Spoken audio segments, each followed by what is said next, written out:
Welcome to Why I Quit, a show that covers real people quitting their 9-to-5 jobs in search of something different.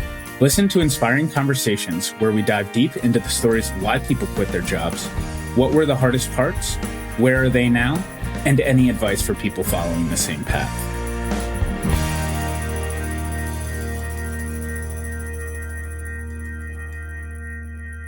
I'm so excited to introduce Joanna Pease as this week's guest on Why I Quit. Listen as Joanna discusses how the 2008 housing crisis changed the trajectory of her career plans. Learn how she became passionate about indoor cycling while traveling across the country in her sales role. Get inspired hearing how she took that passion, quit her job, and started a rhythm-based indoor cycling studio called Jibe. Check out one of her 3 locations in Portland or Yarmouth, Maine, or Charleston, South Carolina. Hey, Joanna, thanks so much for joining us today. Thank you for having me. Awesome. Well, it's nice to meet you, and I'm excited to hear your story. Do you mind getting started telling me a little bit about where you're from and your education background? Yeah, so I'm from Cumberland, Maine. It's a small town just outside of Portland.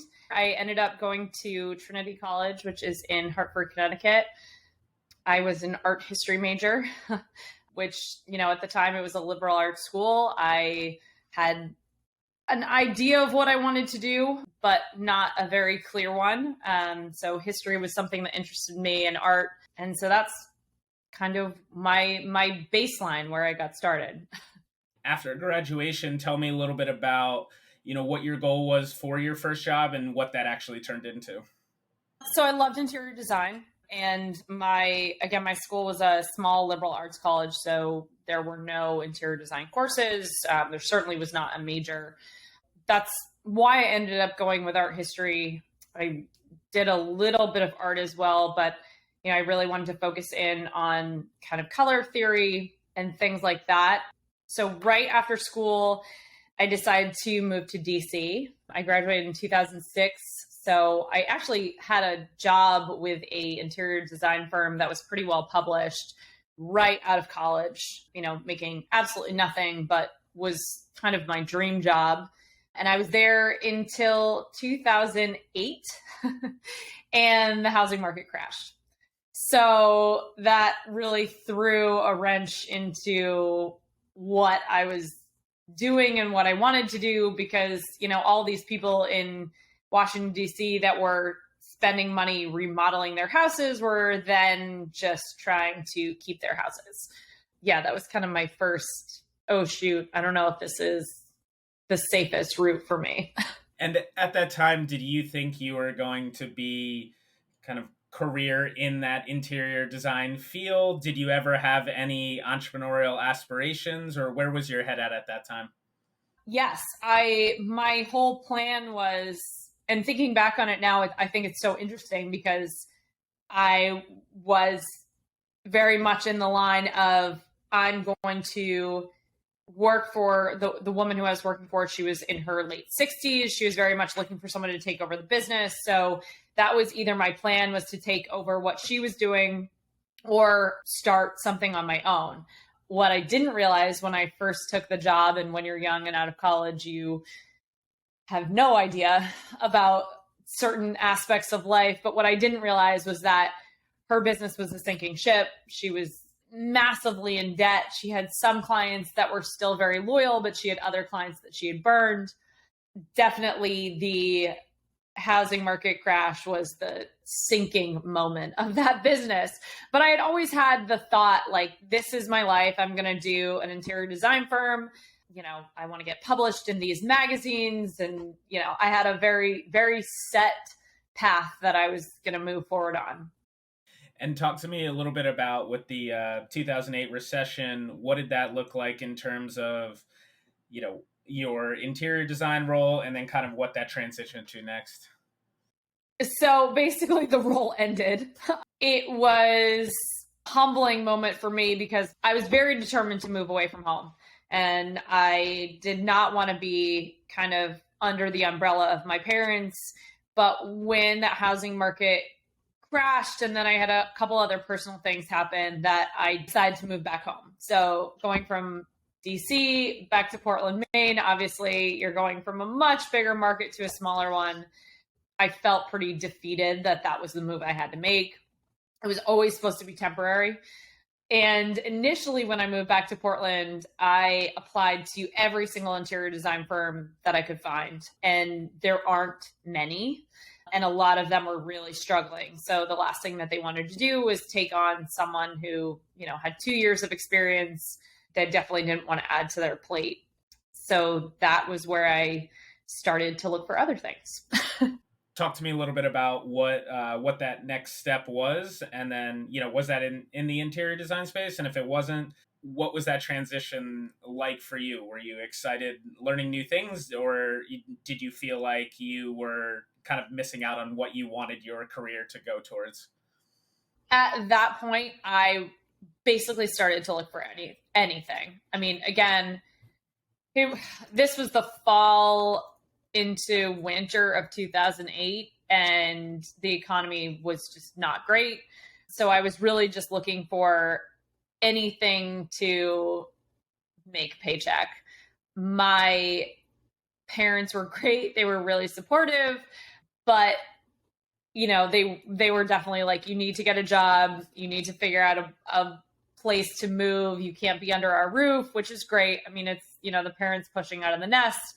I appreciate, because I think I would have been stuck for a lot longer. So I ended up working for Time Warner Cable in their sales department. So I was a sales assistant for their advertising department. So any of the Time Warner Cable channels, they had a certain segment of local advertising, and I was basically helping the sales reps get those people into the time slots. So it's kind of boring, but I learned a lot. And talk to me a little bit about your kind of road to starting your own business eventually. Was there something that were you trying different things on the side and like seeing what worked? Did you have aspirations of starting anything like that? Or what was kind of like the light bulb moment when you first started considering that? So sales was really the light bulb moment. Once I only spent a year at Time Warner Cable, I had a crazy connection that I found just by applying to so many interior design jobs out in Colorado. A girl that I had gone to high school with was like, yep, we want to hire you. And it was a sales job for height adjustable furniture. And I ended up taking that role. And that really, I think anyone who does sales, it's basically like you're working for yourself. You are very self-motivated. The money that you make is the time and effort you put in. So I think that very much kind of was the start of me thinking about doing something on my own, although, I never really knew what that would be. From the moment you started thinking about potentially starting on your own, what was the process of kind of figuring out what you thought that would be, and what was kind of the time frame from when you started thinking about it till you actually made that leap? Time frame is very long, and it almost goes backwards. So Richard Russo is an author in Maine, and his daughter was in my brother's graduating class at Colby. This is kind of a weird backstory. He spoke at my brother's graduation, and one of the things that he said, and kind of the theme of his speech, was find something that you love to do, and then you'll never work another day in your life. And that was that kind of light bulb moment. I was a junior in college, and it was like, what do I love to do? I thought it was interior design. Obviously, very early on, that didn't work out. And as I thought I was going to keep on circling back to that, I found out that I was actually really great at sales. I found great connections with customers. I was traveling a lot, but there was a lot of social interaction.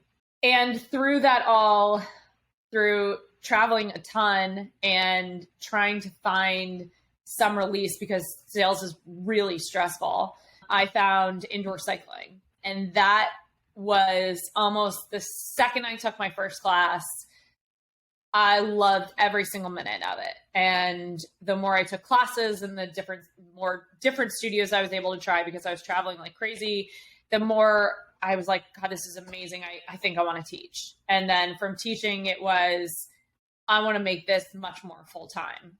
But fitness is really hard. Most people don't do it full time.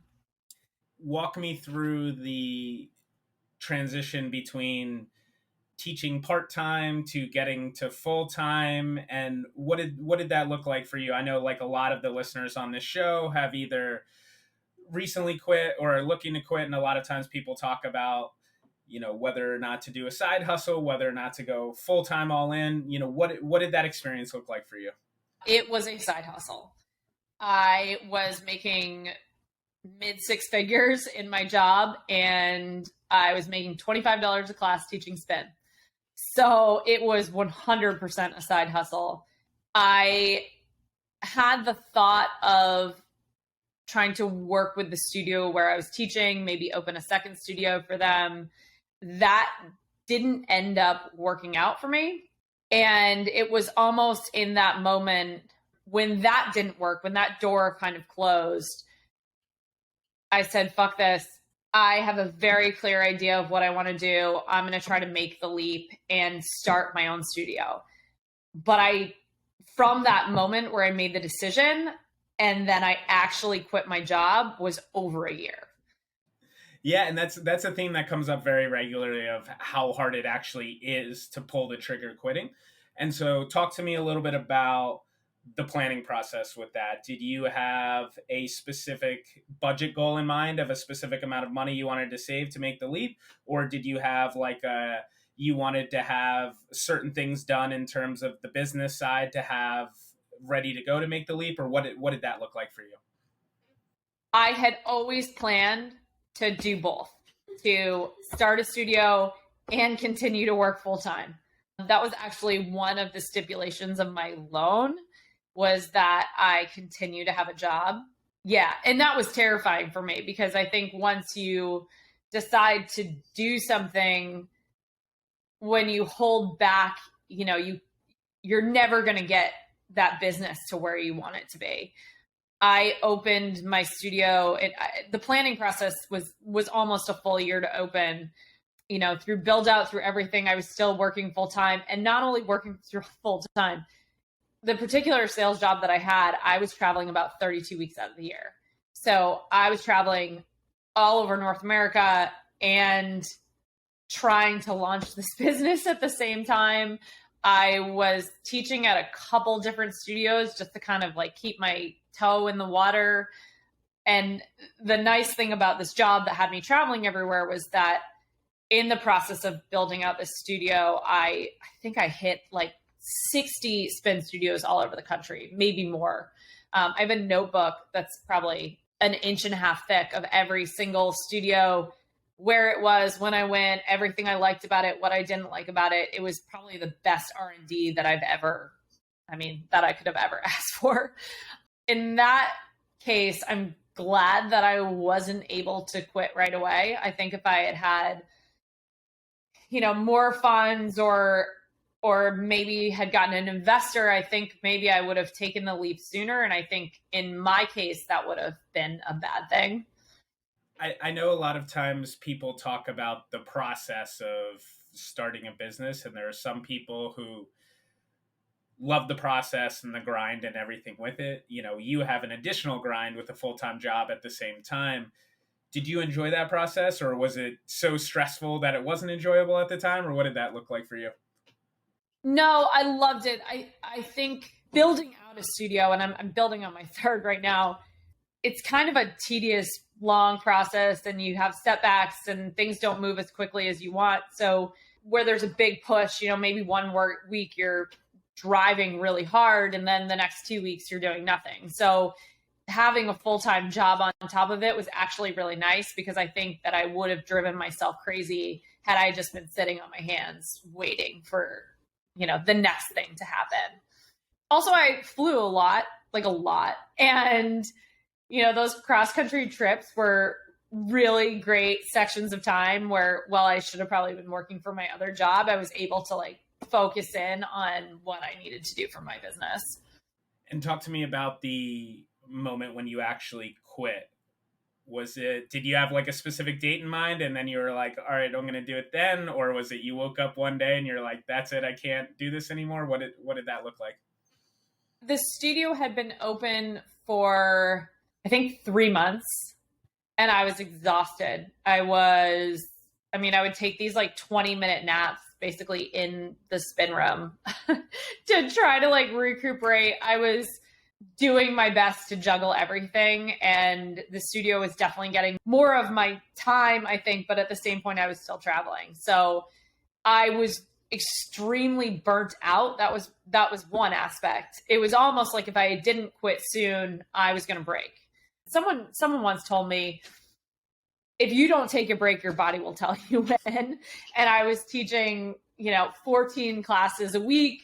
I was traveling all over the country, working probably like close to 100 hours a week between two jobs. I started to teach, and when I would get off the bike, I'd start to kind of like black out and get this like weird, physically you'll put yourself through anything to make it work, right?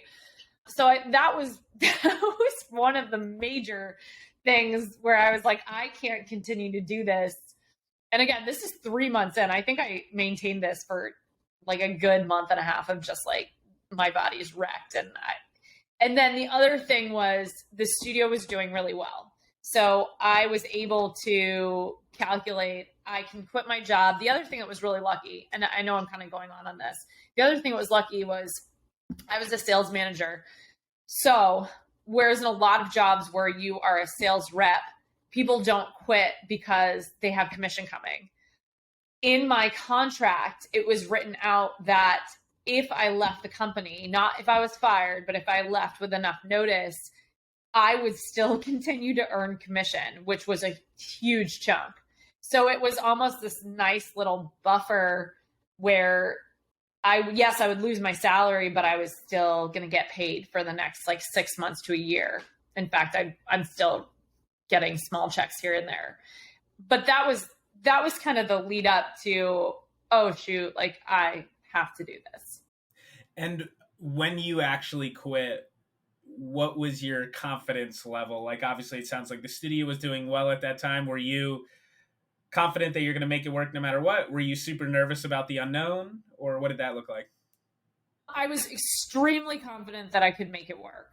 I think one of the reasons too that I held on so long to my job was just everyone around me wanting to make sure that I wasn't being hasty, that I grew up in a New England family, and New England families are notoriously very tight, and when I say tight, I mean like thrifty, and they're very safe with their money, right? My dad worked for the same job until he retired. So taking these big risks, that was like not something that my family typically did. I was very confident that I could do it. What I was terrified of was actually letting my boss know, because I really didn't want to let anyone down. I was super passionate about my job. I really loved it, and I really loved the people I worked with. So it wasn't this like mic drop, I'm out. It was actually like a very emotional, like, shoot, I feel really horrible that I'm doing this. Something we talk about with basically every guest on this show is really the expectations versus reality of that first year of running a business. I think there's a lot of people who just like don't realize how hard it's going to be. And so talk to me a little bit for you, what was that like? Oh yeah, it like absolutely was the hardest thing I've ever done. Also because I was working, I think I worked for the first 6 months. I was doing my job and starting the business. Like I said, I was sleeping on the floor of the spin room at times. I mean, I was at the studio all hours of the day teaching so many classes. And like I said, physically, I was starting to break down. Personal life was non-existent for the first almost year. Every single bit of your free time goes back into the business. And, it seems like there's always something that's coming. You never have enough help, but also I think a lot of business owners are type A personalities. I certainly am. There were a lot of things that I wouldn't let go of because I wanted them to be done in a certain way. And as you are growing the business and things are stabilizing a little bit more, did you have a specific moment when you were like, okay, I've made it doing this, or I feel secure from the initial like startup build out phase? When I quit my job, that was a big thing. because then I was able to spend all my time and energy on the studio. And that alone was a big turning point. That again was about 6 months after we opened. I think the next big turning point was about a year in. We had this amazing summer solstice ride on a rooftop in Portland. We did it for 2 days. We blew up on Instagram. Everybody was talking about us. Everyone was tagging us. I still have riders to this day who told me that was the first ride that they ever took. It was kind of this like out of the box thing that we did, and people saw it like, wow, this studio is actually like something to talk about. And again, I wouldn't have been able to do that if I was focusing on anything else. But that was really it. It was about a year in where I started to think, wow, we're really crushing it. And then, I mean, really, when we really started to pick up, I was starting to plan my second studio. Life was amazing. We were killing it. And then, pandemic hit. And talk to me a little bit about, as you grow your business, you started out doing a lot of the classes yourself. Like a lot of times, like founders are doing all the jobs coming in. Talk to me a little bit about the scaling process as you're opening new studios and as you're trying to grow the business. How did you think about kind of delegating and being able to grow the business outside of you as well? It's interesting. I think I held on really tight until I kind of forced myself out of it. So we were slated to open our second studio in Yarmouth, Maine in 2020, March.